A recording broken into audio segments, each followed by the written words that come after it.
guys, someone suggested a while ago that I do some crowdsourcing and then do a video on what I learned of what people had to share on what their energy saving tips and hacks were for living with and recovering from chronic fatigue syndrome, or ME/CFS.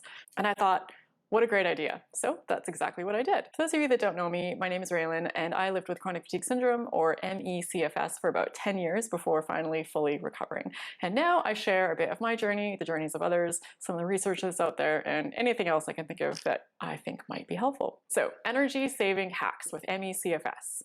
What I did was I asked around on Instagram and on Facebook in my Facebook group for people to share the things that they felt were the most helpful in their lives in helping them to conserve energy. And for those of you that are looking for a little bit of extra support with your ME/CFS recovery journey, I'll put a link to my Facebook group in the video description if you'd like to come check it out. It's a very positive space, it's a very supportive space. It's all about focusing on recovery and supporting one another as we work our way out of this. And some people even sent me their tips and their strategies in video. So I have some videos included in this video of other people sharing what their energy saving hacks are as well. Hi everyone, just a few tips and energy saving ideas for those of you who are trying to get on top of your ME/CFS. I've been struggling away with it for nearly 3 years now. I only got the official diagnosis 6 months ago, but a few things in particular have really helped and slowly getting back towards where I'd like to be. I've still got quite a way to go, but I've really found that rising and falling in terms of sleep consistently has been a massive help. So if you can try and go to bed at the same time, get up at the same time to ensure you've got a nice large sleep window, I think that's really beneficial. Right, Sarah says, getting shopping delivered whenever possible. If you have to go to the supermarket, then always use a trolley, not a basket. Good one, Sarah. Even if you only need a few things. She also shared that there's a company in the UK called Borrow My Doggy, which is for people who don't have dogs but want one for the afternoon or for the day. So she is suggesting for people who have dogs and don't always have the energy to take care of them every single day, this could be a way to get other people to take your dog out for a walk and spend the afternoon with it and pay you for it. Claire says, having a sleep routine has helped me. Keeping hydrated and not having too much caffeine or sugar, and yoga, meditation, or gentle walks are all things that help me switch off and are found to be useful. Vanessa says, I only clean my teeth once a day. Vanessa, my husband is the same, and he does not have ME/CFS, so I see nothing wrong with this because he seems to be just fine. Hazel Stinson, Wildly Healing, said, I sit in the bottom of the shower. Hazel, I used to do this as well. I felt a bit silly at first, but really just sitting down in the shower can really save a lot of energy. My energy saving tips is I do juices and smoothies, but when I make them I never make enough just for one. I always make enough for at least 2 days. I know that by the second day it's maybe not got quite as many of its nutrients left in it, but it's still better than not doing one because I haven't got enough energy left. So that's one little tip. And for me, I'll start off with what is probably the biggest one for me, and that's just having an overall system to organize my life, because I found it could get very overwhelming and draining to try and juggle all these different things. So I had to find a tool and a system that helped me keep track of virtually everything in my life so that I didn't have to waste precious mental energy thinking about all this stuff. So I use an app called Notion, which for me is an absolute game changer. I use the free version and it has absolutely everything that I need. It is very user-friendly, it's very intuitive. I use it to organize virtually every area of my life. So I do my journaling here, I organize my YouTube videos, I keep track of my workouts, my meal planning, my budget, and my reading list, and I keep a personal homepage that is just a snapshot of what all the information I need for my day. And I keep a schedule, because I'm a huge fan of schedules over to-do lists. I find they are far more effective. And as my day goes along, I just knock the items off and remove them. And it also gives you some keyboard shortcuts so you can easily pull up things like checklists and bullet lists and drop-down menus. You can insert pages, separate page links if you like, or calendars and charts, just all sorts of stuff to really neatly and succinctly organize your day in a way that is easy to see all of the information. I also keep track of my weekly workouts on this page to see what I've done and what I still need to do. And I keep a chart that has all my repeating items for the week. So everything that I do on repeat every week gets assigned to a day. So laundry is always on the same day, watering the plants is always on the same day, and so forth. So each morning I just look at that chart, I see what I need for that day, and I plug it into my schedule. This app is awesome. As well as avoiding caffeine and sugar. I know those are really fun and delicious things, but ultimately they act as energy loan sharks, and it might be good at the time, but later on you really suffer for it. So if you can replace those with some low sugar electrolyte drinks, I found that quite useful. My specialist has been recommending that, and I'm seeing a bit of benefit from that, implementing those ideas. Another one for me was to not shower very often. I know that sounds kind of gross, but it is what it is. You gotta conserve energy. And then if I was going to see somebody, I put dry shampoo in my hair. Dry shampoo for me was also a game changer because I have very oily hair and it's not the kind of hair that you can just go days without washing. So it really allowed me to stretch out the amount of time between washing my hair and whatnot. And I find it helpful to put the dry shampoo in the night before if I know I'm going to see someone, because then it has time to kind of spread around and not get all white and crazy, because it tends to go on like this thick white powder. And if you do it last minute, sometimes you can see it. And Desiree says, for me, one of the best energy hacks I've found is having a shower or chair board so I can sit down when I am in the shower. It allowed me to finally be able to have showers more regularly without it being as large of an energy loss. Desiree, this is such a good one, probably even better and more comfortable than sitting down on the ground. And maybe I wouldn't have had to rely so much on dry shampoo if I had actually just broke down and got myself a shower chair. All right, Veronica says, when I have to go out for an appointment or quick shopping trip, I always have my water with electrolytes. It helps me sustain my spurts of energy and gives me a moment to rest in my vehicle, sipping on it should I need to. Bessie Hilda says, thinking of shaving my hair. Really annoying to have unwashed hair when not able to shower. Hey Bessie, if you think you'll be fine with a shaved head, I think that could be a real game changer. Alice Banfield says, eating smoothies and soups saves on energy, chewing, and digestion. It is amazing how much energy gets used up by digestion.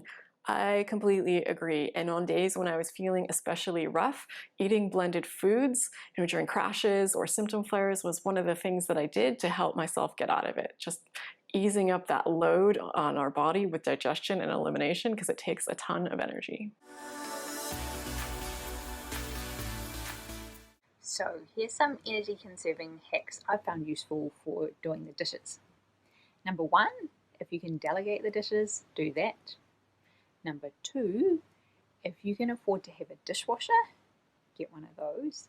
And number 3, if you don't have those, what I find works well is putting all my dirty dishes into the sink and then running really hot water to fill it, putting some detergent in, and then leaving it for half an hour or so while it cools down, and then you come back, the water's nice and warm and your dishes are much cleaner, so you don't have to expend as much energy cleaning.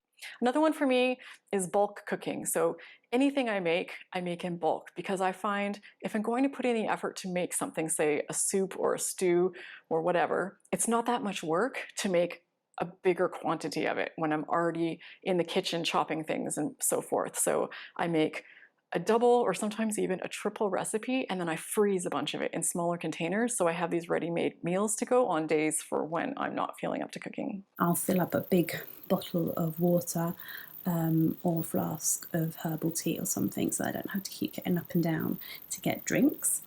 Oh, and the other thing was putting lots of foods in together. Oats, my gluten-free oats, but I've also put chia seed in my porridge, so I've pre-mixed the whole lot together, and I do the same with lots of supplement powders that I use as well.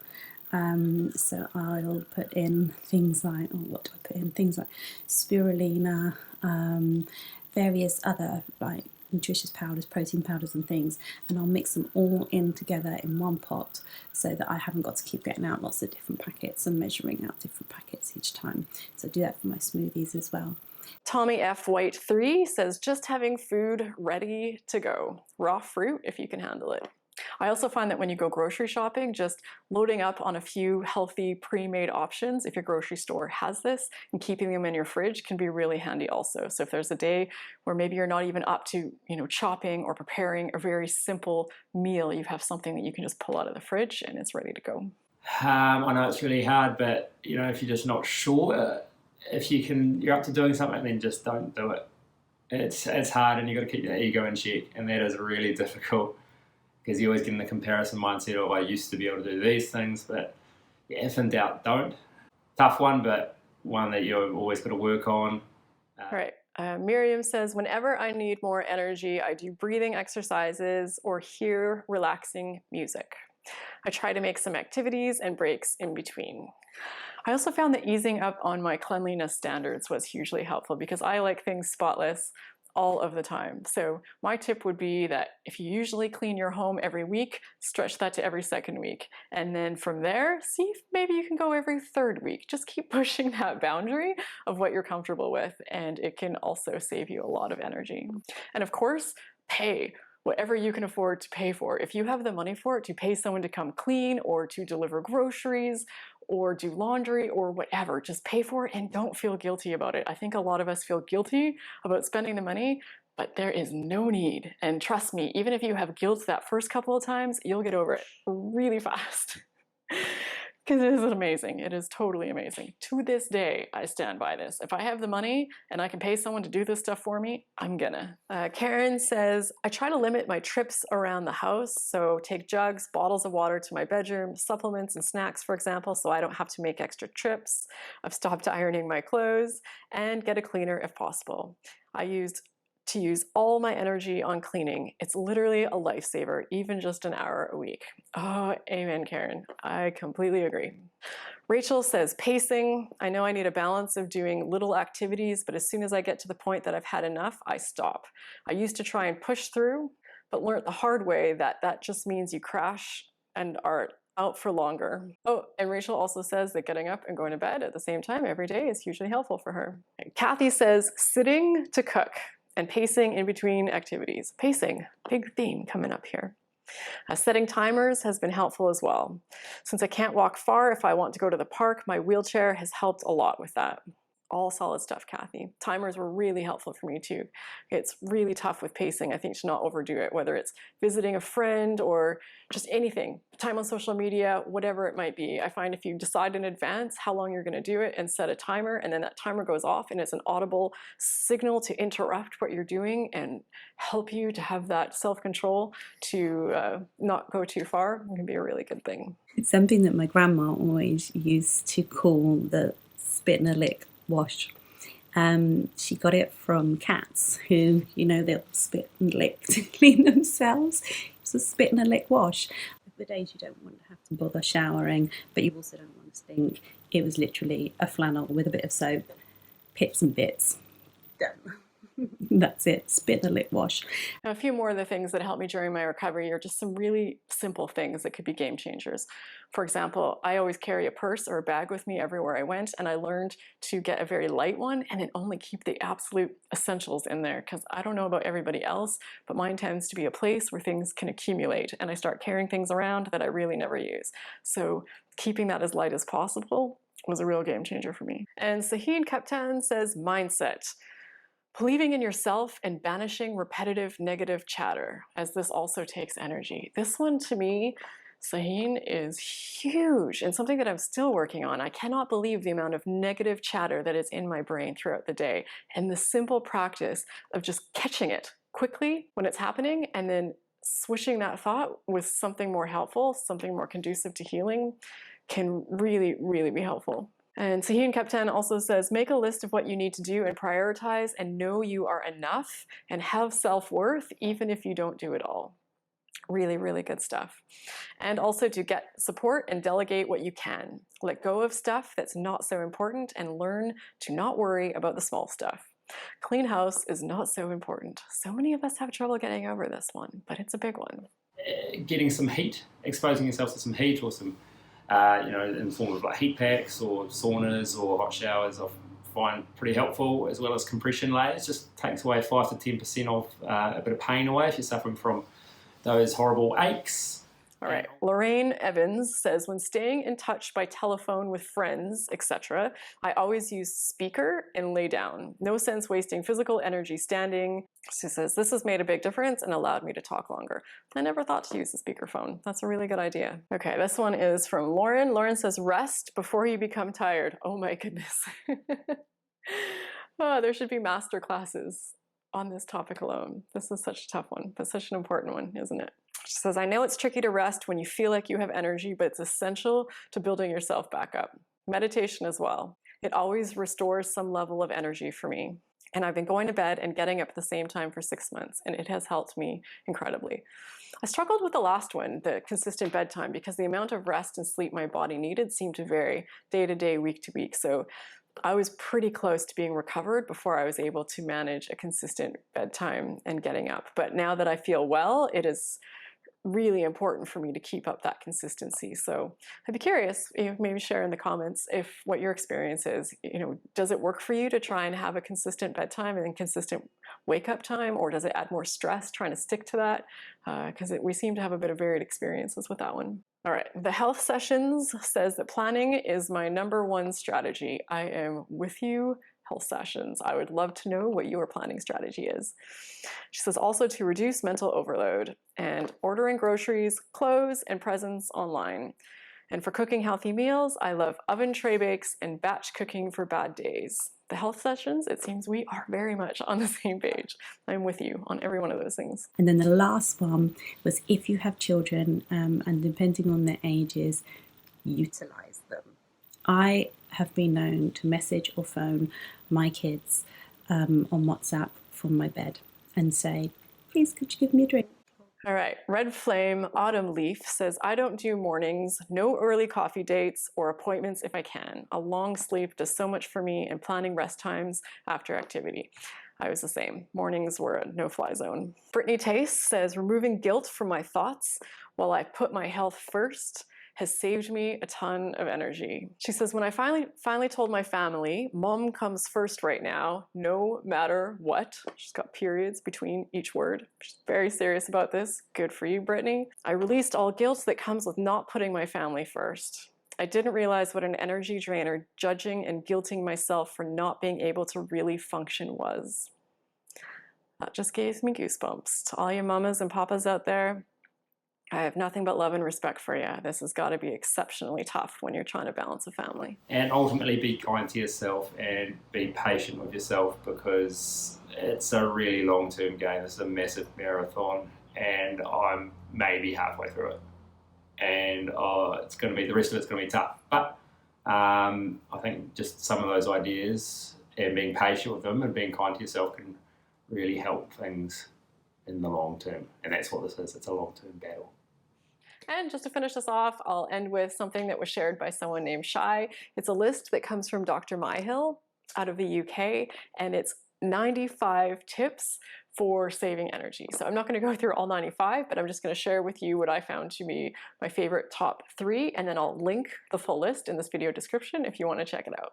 So some of my favorite recommendations from this list are actually around small appliances for your kitchen or for your home. So one thing she suggests is having a small fridge in your bedroom. So if you have days where you're not able to get out of bed, or getting out of bed is very difficult, you can have something right beside your bed that has, some beverages, some snacks that can tide you over until you're able to be more mobile. She also suggests having a fast heat kettle, and it's amazing how such small, simple things can make such a big difference in our life. So if you're in the habit of making yourself tea in the morning and your kettle takes quite a long time, if you're able to, just investing in one of those super fast heating ones can save you a lot of time standing in the kitchen waiting for your tea to be ready.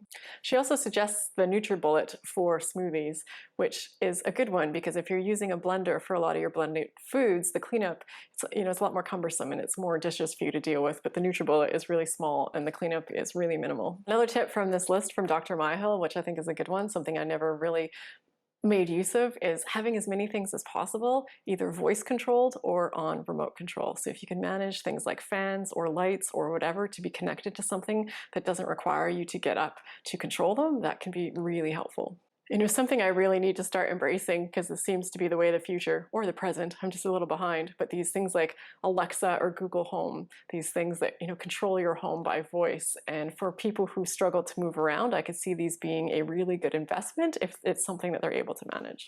So what do you think? There's some of our ideas. I'd love to hear some of your ideas. It'd be great if you could leave them in the comments below, and then that way people could continue to learn more and find new strategies for saving energy. And which one mentioned here today is your favorite, or is there one that really stood out to you? That would be helpful to know as well. And if you enjoyed this video and you haven't already seen this other one, I'll link it on the screen. It's a video I did that is a system for pacing, something I used to ensure that I wasn't using more energy that I had, and that I could focus what energy I had specifically on the activities that I knew were going to help get me well. And as always, if you enjoyed this, a nice way to say thanks is just to click that like button, and I hope to see you in the next video. Take care, everyone.